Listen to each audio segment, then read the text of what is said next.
கடி கதவத்தான் கட்டிலுக்கு கால் வலிச்ச கட்டாந்தர படுக்கதா உடம்பு முழுக்க இப்போ ஒரு ரயில் ஓடுது மச்சான் வளைச்சு நறுக்க சொல்லி வளையல் கிஞ்சது மச்சான்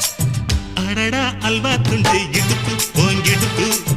அழகா பத்தி கிச்சி நெருப்பு தூள் கிளப்பு